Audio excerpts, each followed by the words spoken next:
everybody. Thanks for tuning in to the Coaching Call podcast. On this podcast, we'll cover various types of coaching by trainers in sports, martial arts, fitness, and business.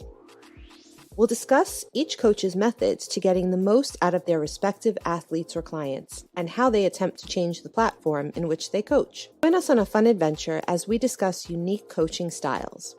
Coaching is a universal part of how we get others to get something done. Join your host, Rafael, and his guests on this unique journey in coaching. Hi, I'm Sifu Rafael, and this is the Coaching Call podcast. If you enjoy this episode, please subscribe and leave a review. This episode was made possible by listeners like you. Good morning, Anthony, my friend. How are you today? I'm doing great. Yeah, absolutely. Yes. I'm excited to have you. And first of all, I want to thank you for your service. I really appreciate, you stepping up and doing the right thing for all of us. And we're going to get into how we even got involved with the service. We definitely have connected. And for me, it's always about making a deeper connection. And we've gotten to know each other just a tiny, tiny little bit.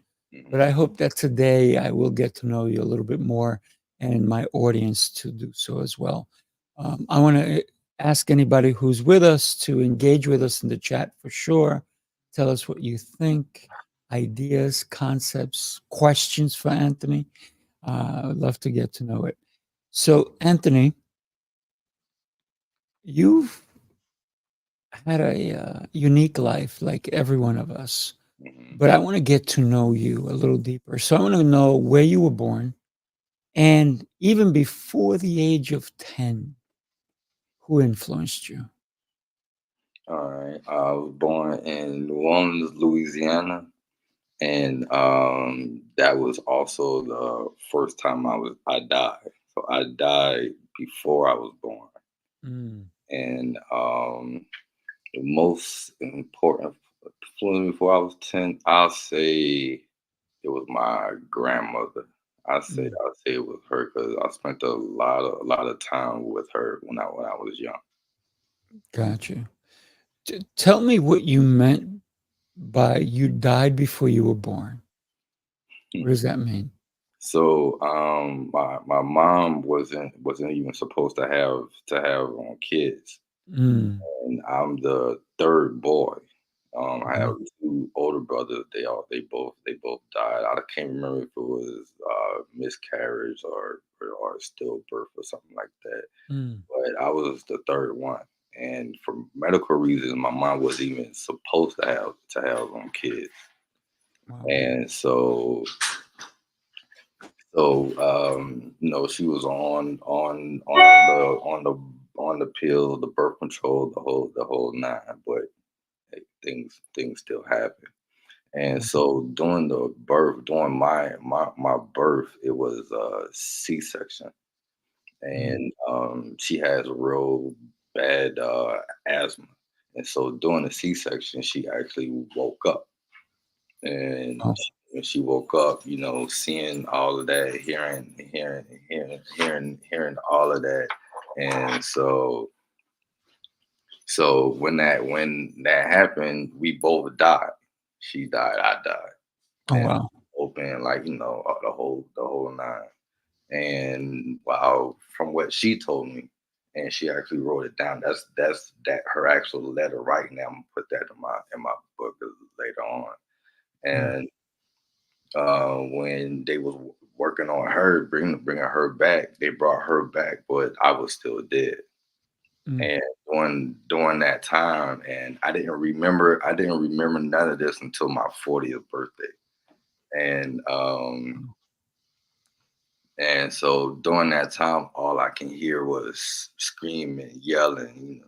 That's all I could hear, and all I could see was just darkness, just black darkness.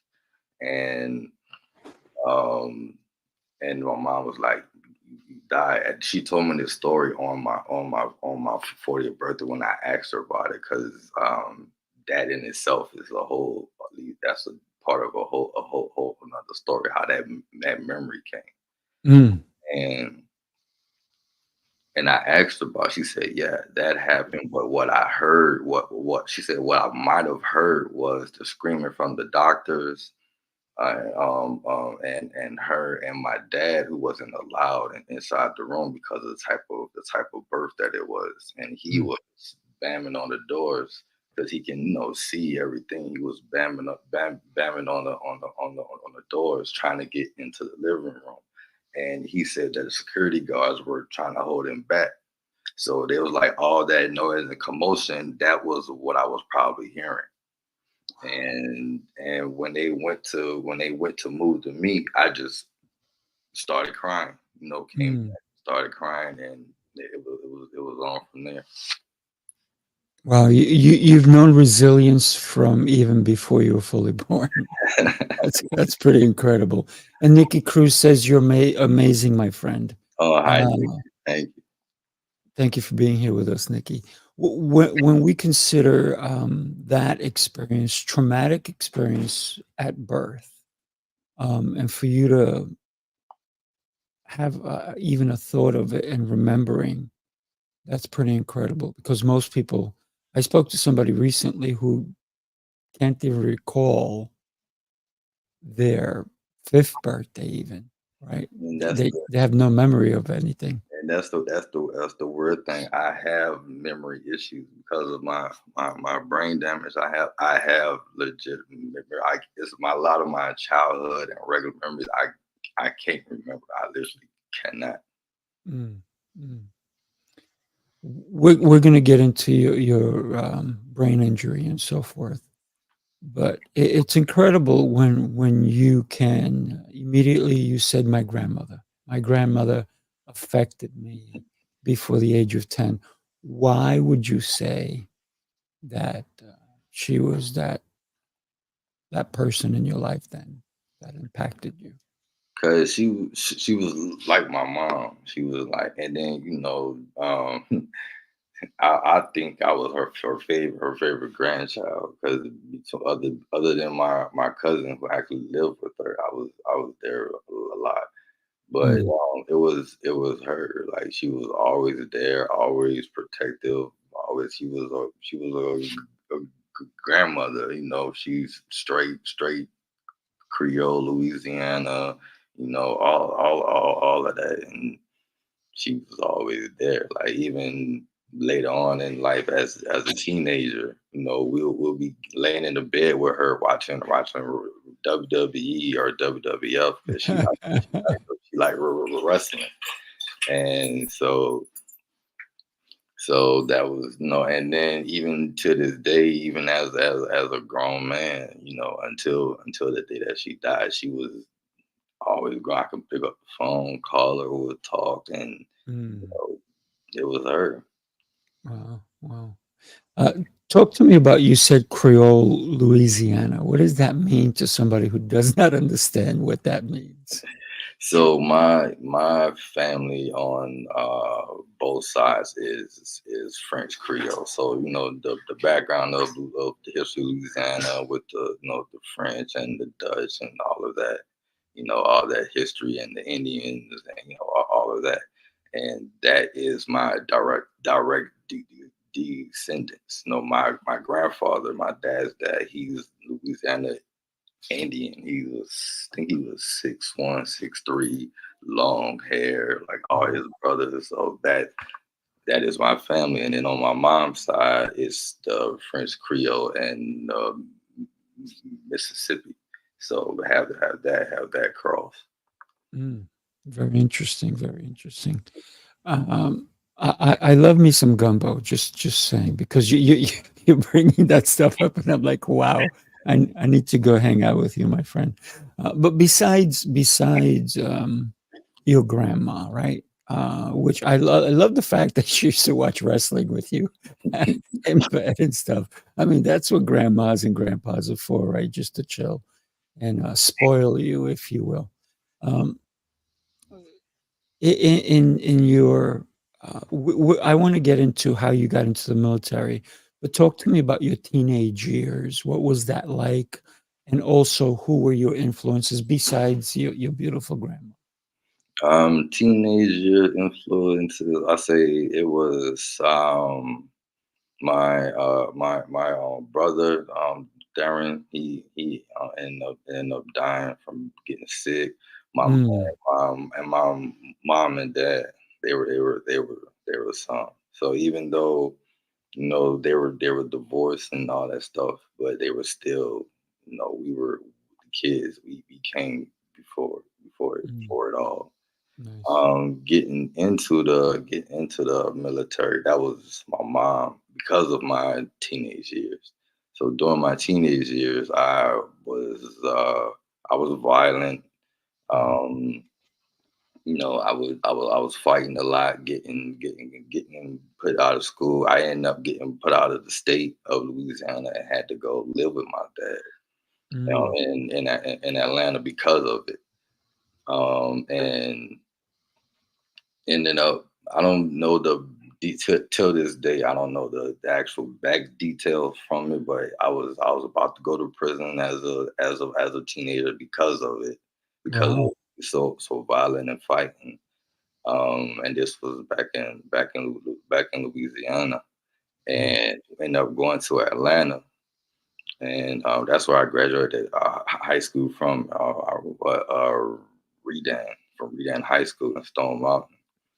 And so after that, didn't really know what to do, all that stuff. I got accepted to a few colleges, but they were partial scholarships, didn't go, all that stuff.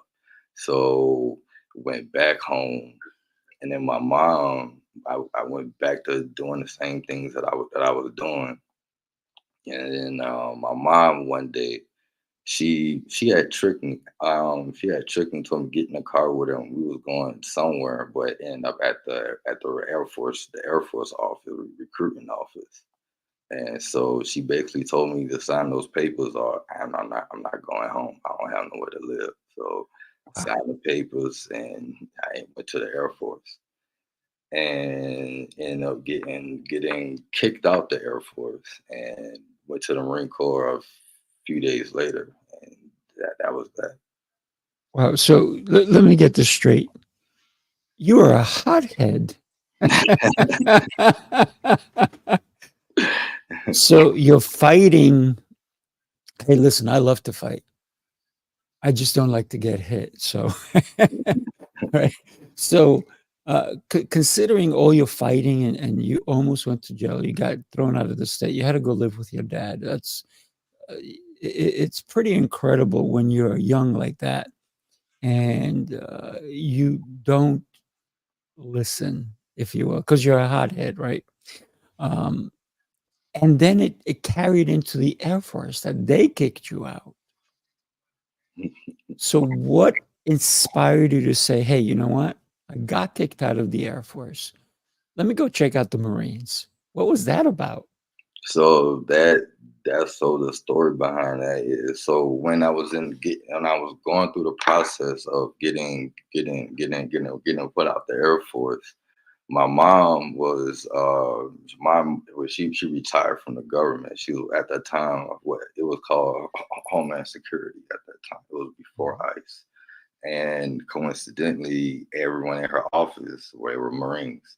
Even Mhm. her direct boss, he was a Marine. And so I was talking with the Army because they had the green to blue thing. And so I was talking with the Army about going to be a warrant officer.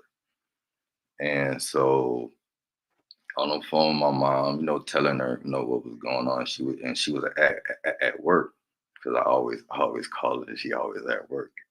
And so, and the guys, they knew of me, of course, because she worked there for years, and they was like, Mm. no, you're going to the Marine Corps. I didn't know what the Marine Corps was. I honestly, truly didn't know what the Marine Corps was until Mm. I joined, because we went to our school was the Army, Navy, and Marines and Air Force Mhm. at the school I was at. And so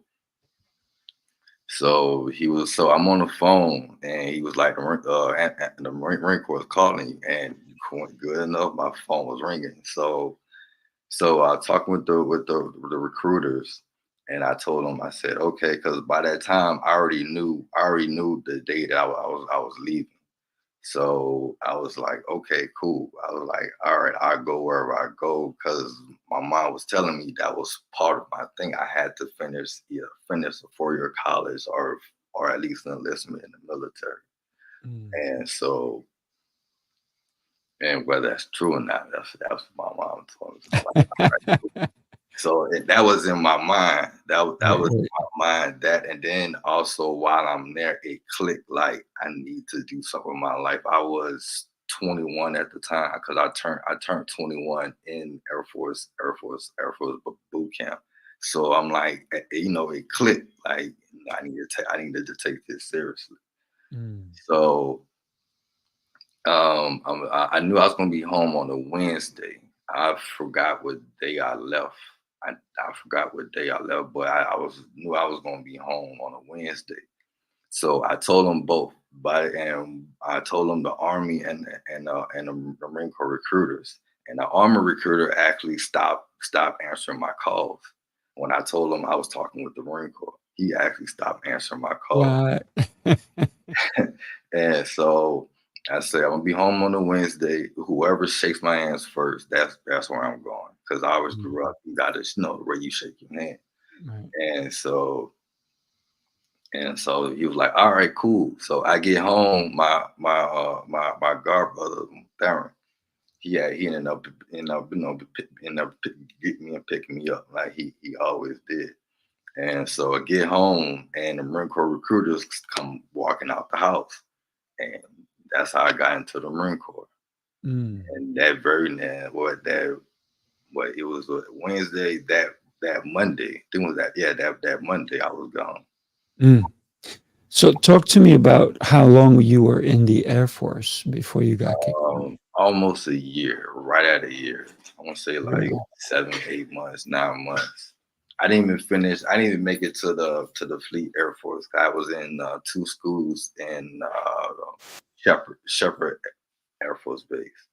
So Mm. I didn't even. I knew where I was going. I already had my duty station. I knew where I was going and what I was doing, all that stuff. But it was like a week before that or something like that. Like, that's when that happened.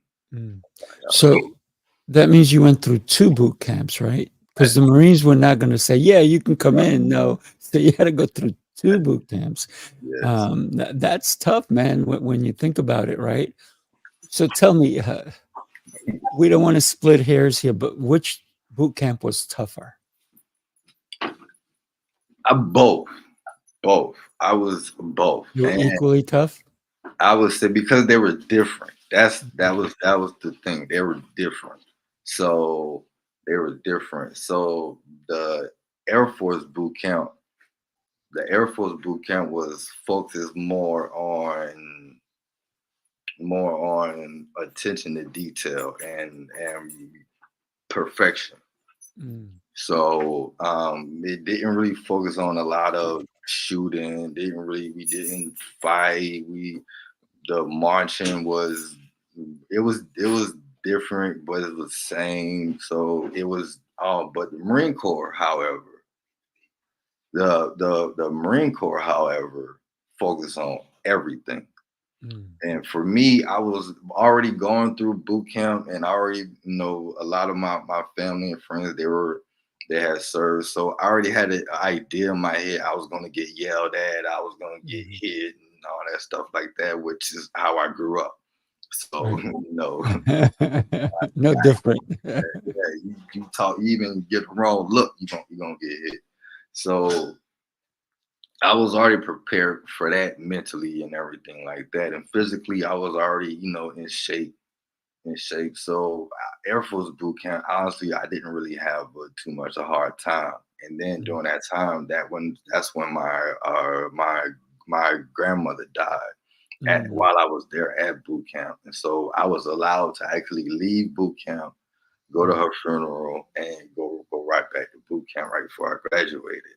But the Marine Corps boot camp, however, that that was a shocker for me. I wasn't scared or nervous, anything like that. It was just I thought I was mentally prepared for it, but I wasn't. I was physically prepared, but mentally it was different. I had to literally adjust how I did everything. Mm. Like with the way I talk. The way I talk right now is not my accent. It's not my actual. The Marine Corps actually changed my actual accent. I Really?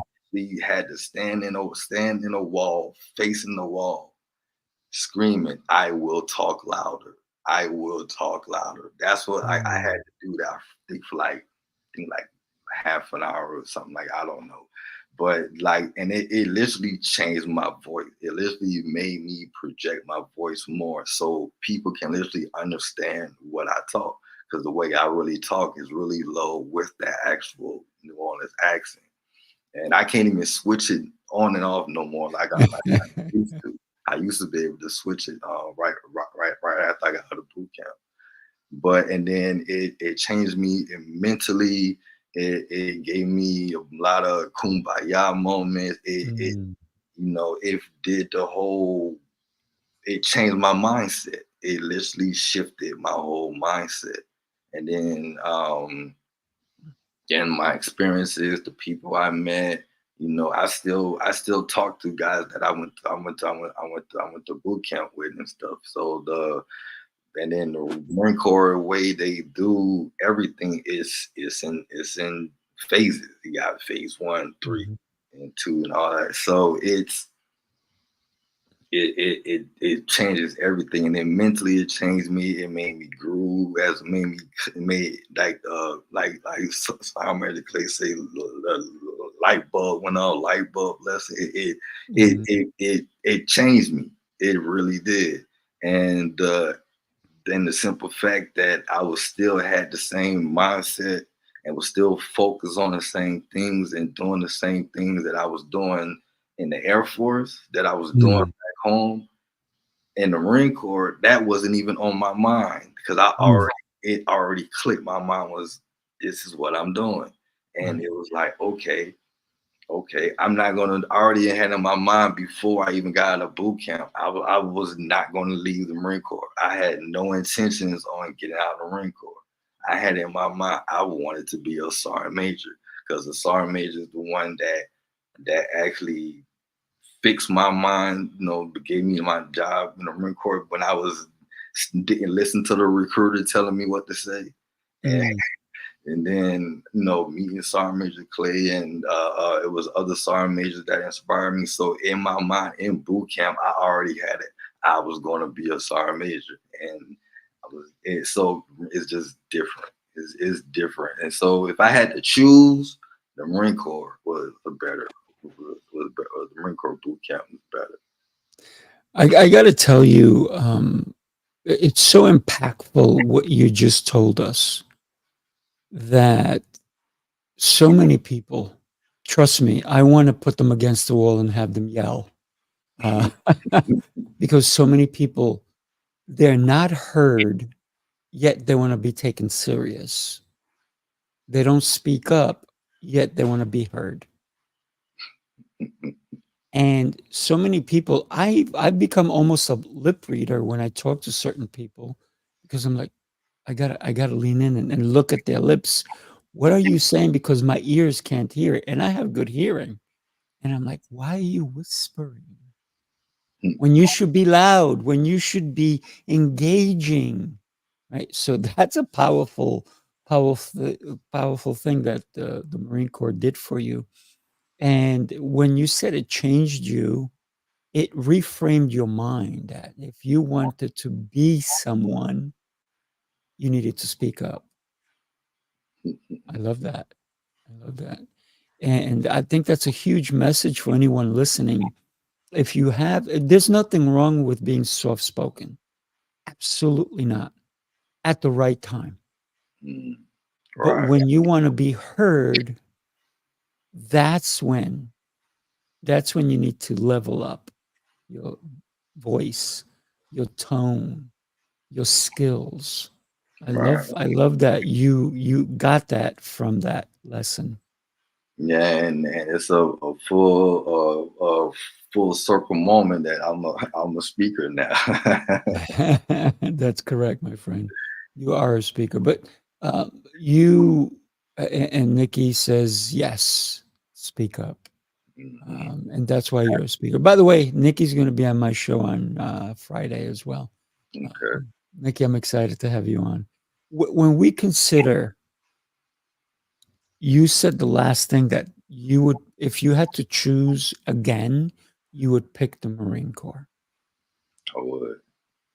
because they changed you for the better, Hmm. right? Because you said you thought you knew what you were going to get out of it, but you got so much more. If you look back at your life, everything from being a hothead kid, right, to being thrown out of the state and then the Air Force, and then you finally stuck. And it was the people that made the difference. It wasn't the Marine Corps. It was the Marines who Facts. impacted you. Tell Facts. me about some of them. And you did say Clay, right? I did. Yeah. Yeah, he's an exceptional human being as well. But tell me about how did you first meet him there? Did you know him ahead of time? Tell me about that. I met Sergeant Major Clay. I met him in the Marine Corps. He was my actual sergeant major, my direct sergeant major in the Marine Corps when I was a recruiter. And that was also at the same time that I was being medically retired from the Marine Corps and going through a divorce and Mm, separation and divorce at the same time. He literally came at the beginning of all of that. And so and we just clicked. We just meshed. And then when I got switched from being a recruiter to the admin chief, that put me directly under him. So mm, to make it short, like I was his right hand man. So when he wasn't around, I was the sergeant major. I had the mm, feeling, and we just clicked. We just clicked. That's how. And then afterwards, after I got out, we stayed in touch, and that was that. He actually got me into speaking and writing. He introduced me into doctorate, mm, and he told me to go to Hateville. And then so till this day, I know we're grown men and all that, but I cannot fix my mouth to call him by his first name. I can't. mm, I cannot do it. So no, that's how much respect I have for him, because mm.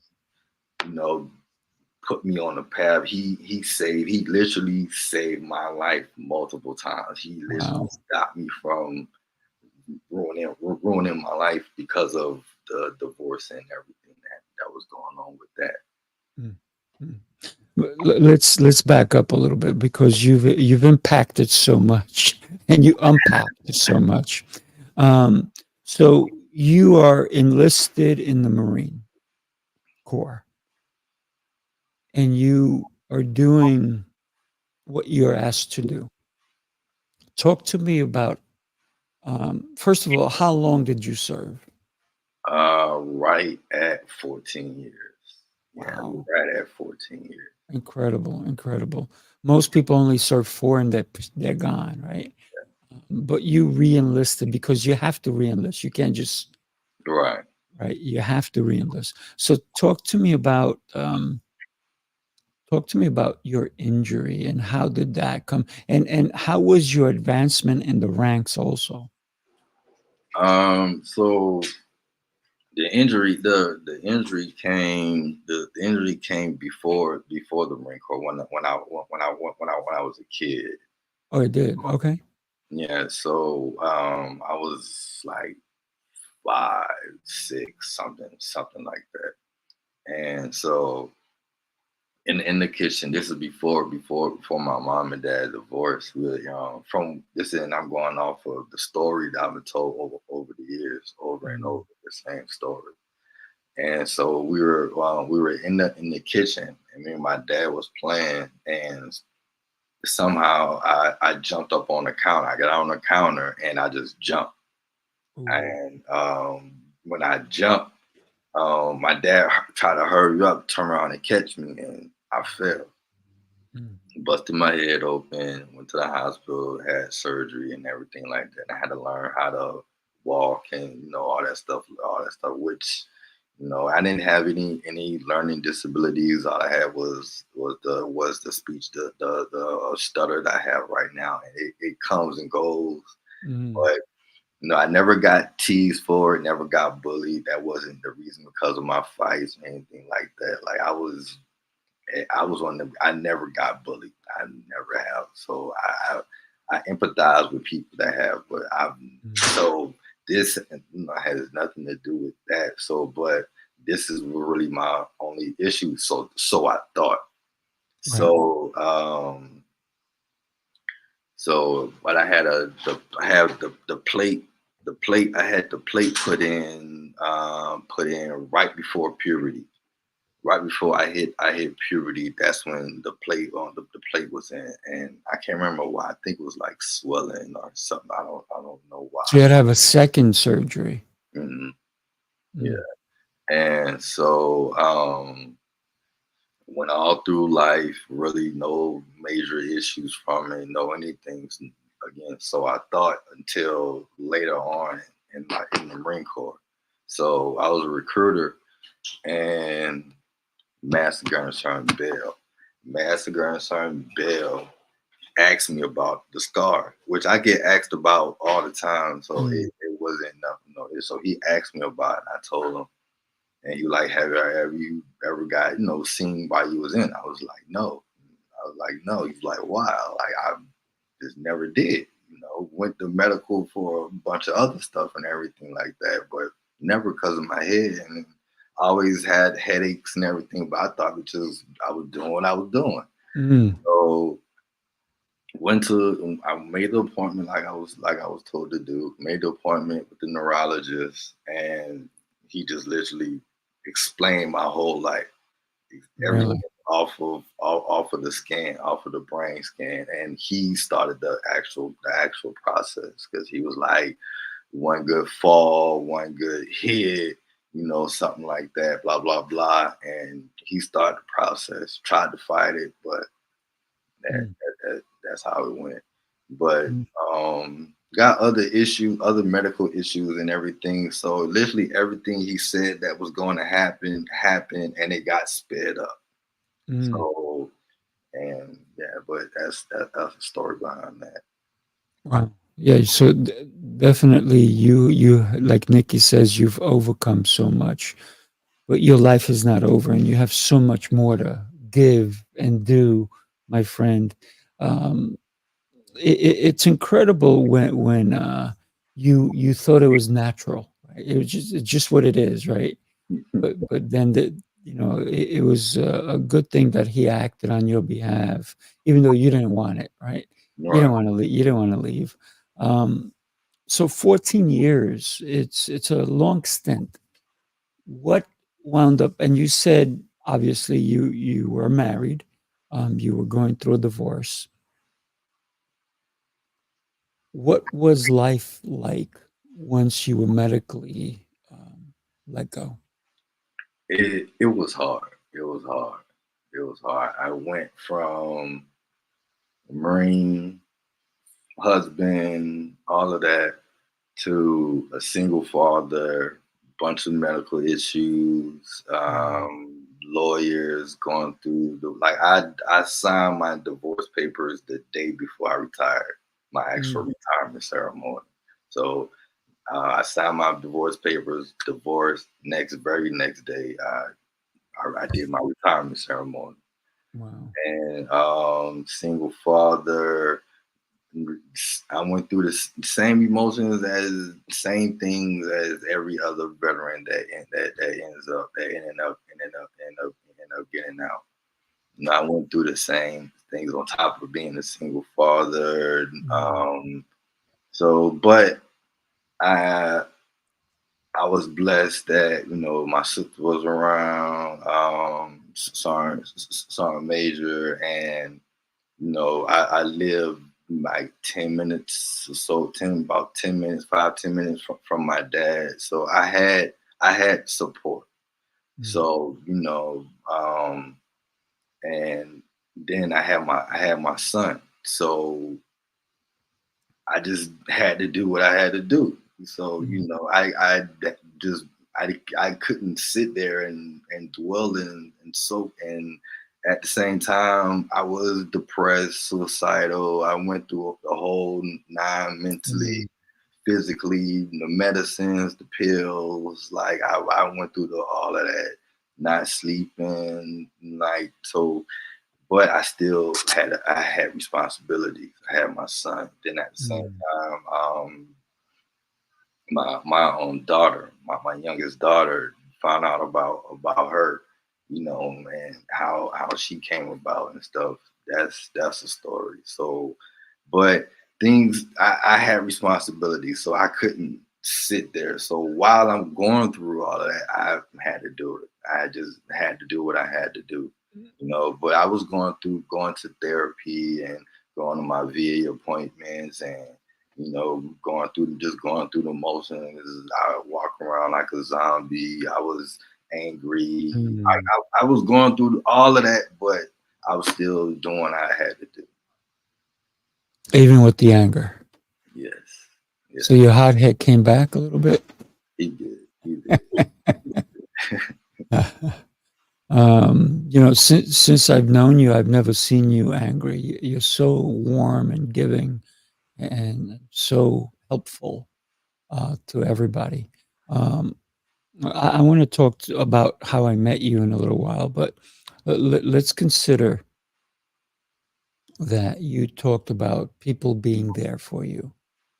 And you're very fortunate that you had the support of people in your life who have been there for you, who knew that you had more to give, right? To get you to stop the stinking thinking, if you will, right? Yeah.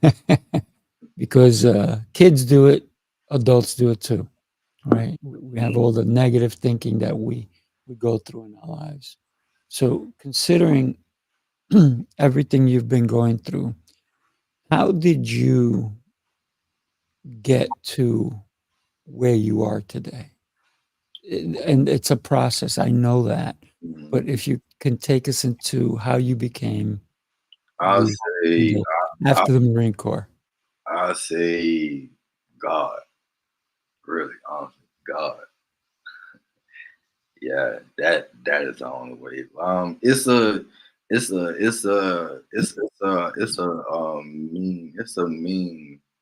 quote that I see a lot on Instagram, and I don't really know how it goes, but to me it hit hard. It says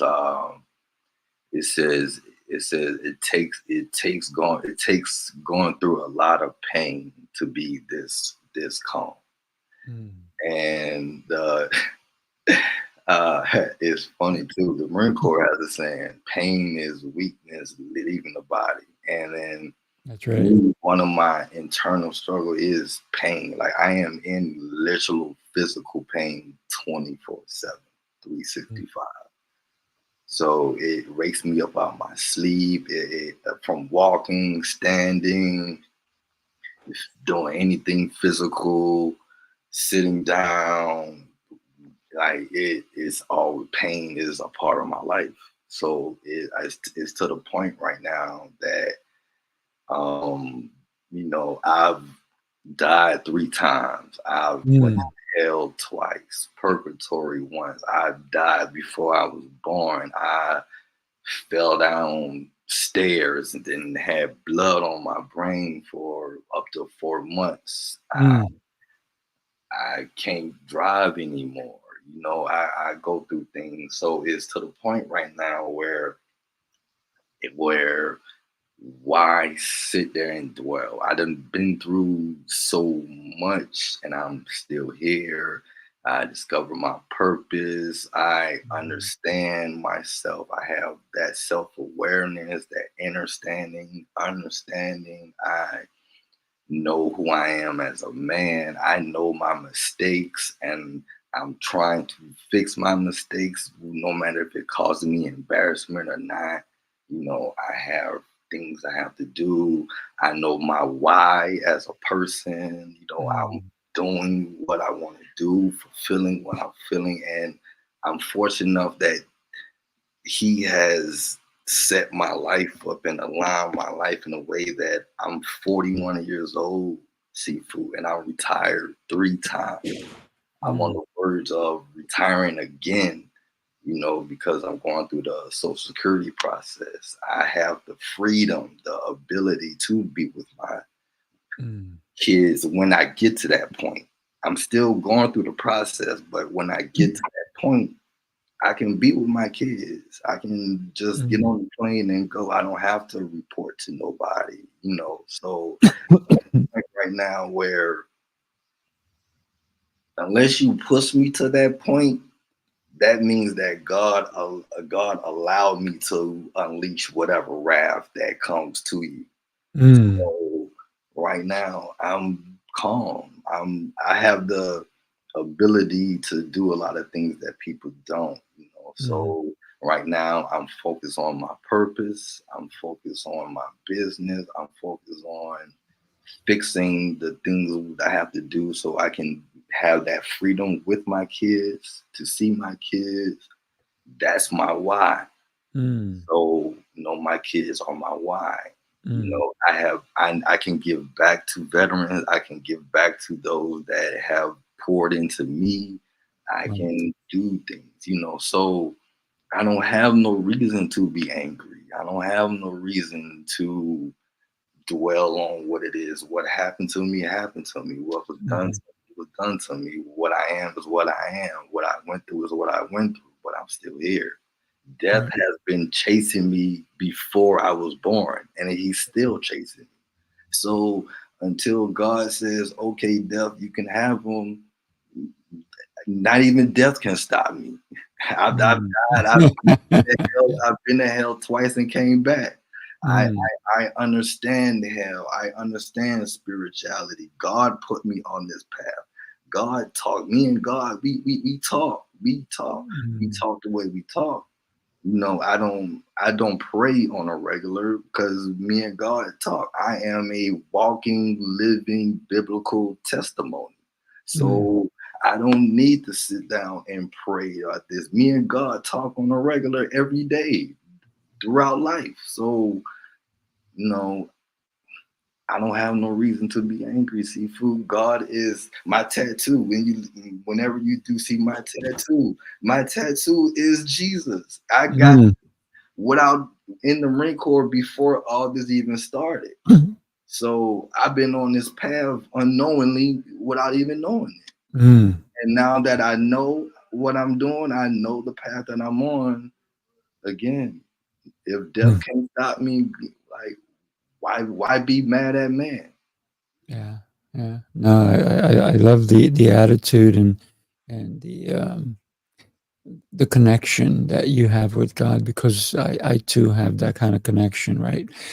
Um, eh, and when you talk about pain, I am unfortunately I know where you're coming from because I too every day I'm in pain, but I don't even think I call it pain. If it went away, I would like, where is it? I need it back. I do, yeah, yeah, yeah, Where did it go? yeah. And when people say, "How come you don't feel that?" I'm like, "It's part of me. It's part of my livelihood, right?" And you know my story as well, but considering all that you've gone through, your spirit is beautiful. You've changed in order to impact. And one of the things that you said is that you want to help veterans as well. So talk to me about when that became a mission of yours. When did you say, I want to help others besides helping myself?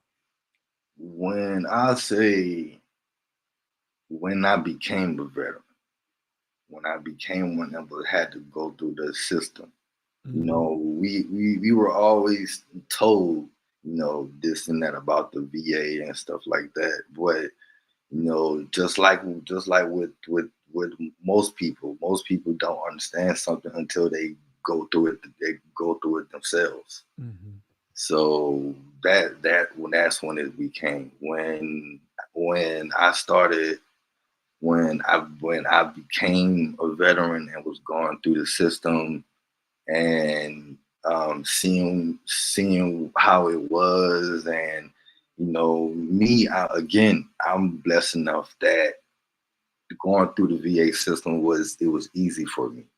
I mhm, will say, now that I'm here in Dallas, I do not like the VA system here in Dallas. I mhm, will say that.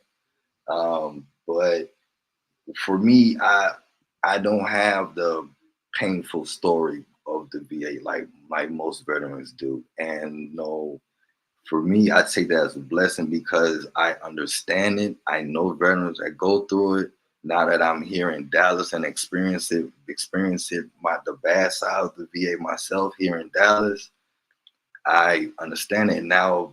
Again, I have the platform that I have, and I apologize now if you get slack for it, seafood. But in the speaking world, in the speaking and writing world, going to events that I've gone to and talked to the who I talked to, and being an entrepreneur and knowing other veteran entrepreneurs, then again going through the system as a father and stuff like that, there is literally nothing out there for veterans. Everything. mm, So me knowing and understanding that people say they do this and that and support this and we're like, you're all literally doing the same thing, and mhm, that same thing is not doing nothing.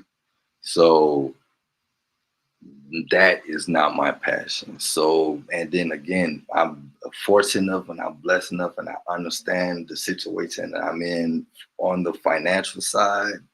So when I do start making money from speaking and my books and my coaching program, I haven't yet, but when I do, I will not need that money. So that money that I make, whether it's $1 million, $100, $100 million, I can literally give all that money to veterans. And I mm, know exactly how to spend that money, exactly what to do with that money, and who to give that money to. You know, besides doing everything that every other business person, company all say that they do, which is mhm, in the big scheme of things nothing. So me being the position that I'm in, blessed enough to be that I'm in, again, when I do start making money and knowing other veterans that are doing things and stuff like that, I can just literally give that money away. mm. But you want to be able to, and I love the mission, and your heart is pure when it comes to that because you're not thinking about making money for you. You're thinking of making money to give to others who are in need. Um, but there are programs out there, but like you said, they don't necessarily do the right thing for them, Mhm. right?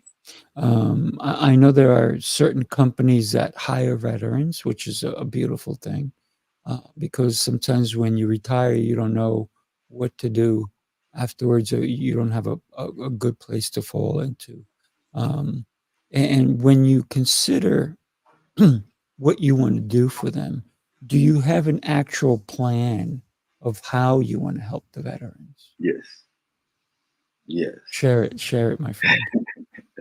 So me and other veterans, like Sergeant Major veterans that I know, Marines that are watching me do what I do, along with Sergeant Major, and you know the other Marines in the human group and CLA that are literally watching what we do. Mm, They're watching. They're out there watching. I know it. They tell me I know it. And so they're waiting to see what we do so they can jump on board and start mm, doing the same thing. And me and another Marine that I serve with, me and him partner up, and we're going to do a for profit and non for profit. And so all the money that we make, because again, we're in a unique, blessed position that majority of the money that we make from what we do can literally go back. So veterans who need money for child support, for lawyers, for housing, to start a business, to mm, become an entrepreneur. yeah. Like me, who I am literally using my VA money to fund my business, to do what I'm doing. Wow. So I can, when I become in that position, I can say, okay, I can avoid another veteran doing what I did, doing what I'm doing right now. So I'm Mm, like, here's a couple $1,000. Here's the contract, and we're gonna mhm, take it through these steps. Da, da, da, da. Just like it was done for me, just like Jose did for me and doing for me. mhm, So, and I'm doing for the Marine that I'm with and others. So like that, we can spread out, and that will not only help with our morale, but our mental, because that'll give us one less thing to worry about, this and that. Then those organizations, those official organizations, we can be connected for that and help other veterans and just go on it, and it'll go wherever it goes. mm. Tell us about, and I love your mission. I love all you're doing. Public speaker. You were on my other show, Speaking Prowess, and you did a phenomenal job there. And it shows the quality of what you're bringing forth. So thank you for that. Many people have to listen to your message, and I'm promoting you as a speaker, right? Because we're friends, but also, as you know, I'm always willing to help you in any way I can, and I think I've already started doing that a little bit, right? You have, you Probably not enough, but have, it would be my pleasure to continue to guide you in any way I can. And considering how you're coming about, going to all these events, being a speaker at these events, and yet you're not getting paid yet. But the whole thing is consistency, persistence, not giving up is everything that's going to get you paid when you're ready to get paid. Sometimes we have to go through that grind, mhm, right? Through mhm. that struggle, through that boot camp. Right now, you're going through boot camp, my friend. Right? Right. And I'm in third phase. I'm in third. third boot camp for you. Yeah, But you yeah. you don't give up. You have a beautiful smile. You're there. Um, but I don't just see you as somebody who's there looking out for themselves, right? And that's what I see a lot of speakers doing. They go out there and it's all about me, me, me, me, me, me, me, and yet they forget that everyone else matters. And when you help enough people, you'll get the help you need. And I think that you're doing that because you and we connected through the Connected Leaders Academy. And then we kind of said hello at the CLA event, right? We really, really didn't connect. And then we connected a little bit more at the He-Man Mhm, uh, under construction event. And I can just see the kind of person you are. And of course, you and I, we're brothers for life. And I'm happy about that. And thank you for sharing your insights and your stories with me and my audience. But when when I said you're not done, is because you're at the precipice. You're hitting points that are there's no looking back at what you're doing. If anything, there's looking forward because your mission is pure and it's incredible. you belong to He-Man group, and I became a He-Man not too long ago because You a human too. that's it. I didn't assume the position, right? Because you know what happens when we assume, right? But I actually asked permission because I felt there was such a big calling to be accepted. I did not want to consider, yeah, I'm in just because I attended the event.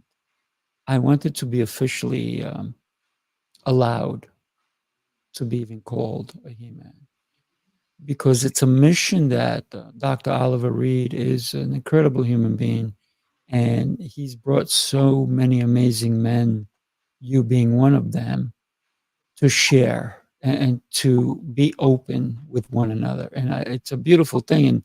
And the fact that when I saw you there, you were not just there, hey, I'm here for me. You're like, what can I do? How can I help? What do you need? Right.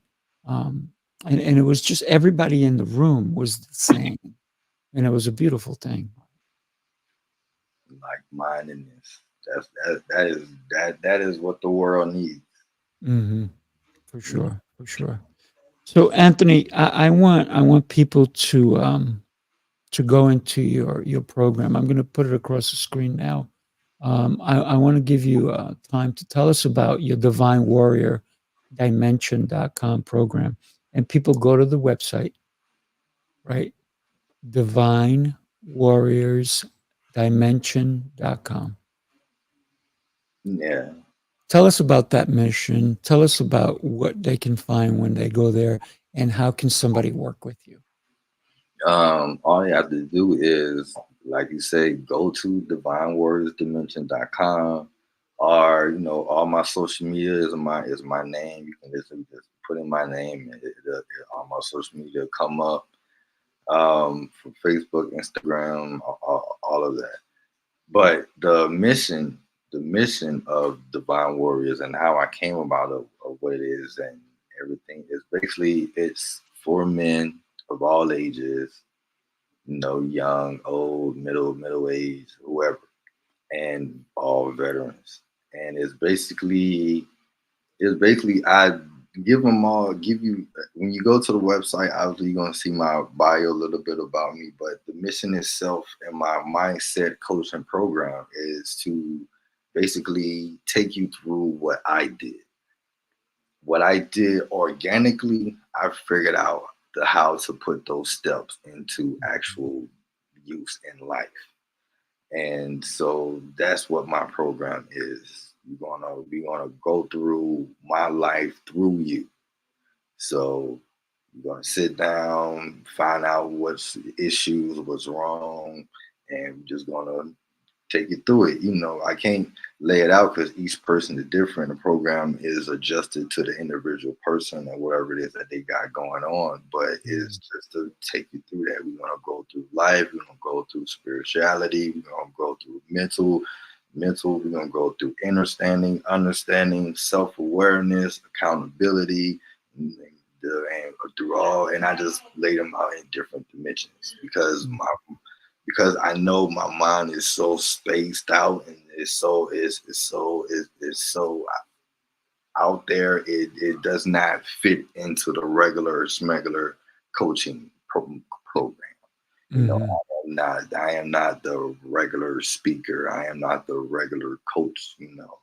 So, and it's not focused on me. My program is not focused on me. My coaching is not focused on me. My speakers, this what I'm doing is not for me. This all I get for it is self-therapy. That's all I get. Mm. So they'll take you through the program, and we're going to focus on understanding. So we're going to learn yourself. We're going to learn what is wrong with you on the inside. Why is your mindset in the dimension that is currently in right now when you come Mm. down with me? We're going to go through that understanding so you can we're going to get all the bugs out. We're going to cry. We're going to talk. You're going to hurt. You're going to be forced to take accountability for the situation that you're in. Mhm. Just like myself, I had to take it, even though it was done to me, I still put myself in that position for it to happen to me. So Mm. We're going to go through all of that. We're going to go through the pain and all of that. Then we're going to get to understanding, which is after you have your understanding, you can literally understand the outside world that you live in. Because the dimension that we live in our mind is what we actually project out to the worldly dimension. That's what we're living. So we're gonna understand the world, that it's not all about you, that we're all connected, whether it be indirectly or directly. We are all connected. Everything we do and say, touch and feel, it affects all of us. All our actions though does not affect just us, it affects other people. And then so on and so forth. After that, we want to have self-awareness. Now we're going to be in the dimension of self-awareness. Now we understand ourselves. Now we know what we can do, who we can be around, who we cannot be around, who we want to be around, what we do, how we say, how we affect other people. We know that, okay, we can also, at the same time, doing for ourselves, we can do for others. And that energy will project, it will be a ripple effect, and then so on and so forth. And you go from there. You have your spirituality, you'll go from there.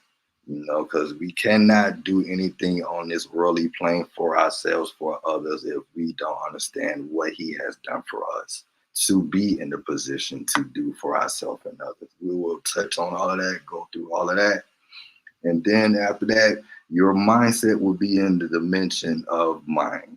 Now we can start shifting your mind to you being the man that you are, that you want to be, that you're supposed to be. You hopefully at that time you understand the purpose he has for you, and then we'll move on. And you know, that is my program. I love it. I love it. Yeah, it's so in depth, incredible. Emilio Roman, Senor, welcome. You know? And by the way, Emilio, you got to come on this show, big guy. Yeah. Thank you for being here. Good morning, Emilio. And Emilio was with us in Miami when we were at the He-Man. And he's a Marine, and Emilio's and he's a Marine, yeah. And he's also an incredible human being. So, yeah, absolutely. I got to tell you, I was thrilled when we booked this session together, you and I. There's going to be so many more conversations that you and I are going to have. So, yes, sir. Emilio loves the He-Man family. Absolutely. Yes, I think we all do. Isn't that a pretty cool thing? yeah. Let's definitely stay in touch, everybody. If you like the show, do me a favor, like it. If you like it even more, go to Apple, go anywhere that you can find it and like it. Give us a comment. Give me 5 stars because I bring incredible people like Anthony on the show. Thank you so much, Anthony, for being here. Thank you It for having me. it's a beautiful mission that you're on, and not only do I support you, but I'm there to help my brother. Thank you. All right, everybody. Thank you. And listen, what can I say? It's an incredible time when we can share an incredible human being like Anthony with everyone. Anthony, keep doing what you're doing, my friend. Take care. All right, stay on, Anthony. Everybody else, have an amazing rest of your day, and we'll see you next time. Take care.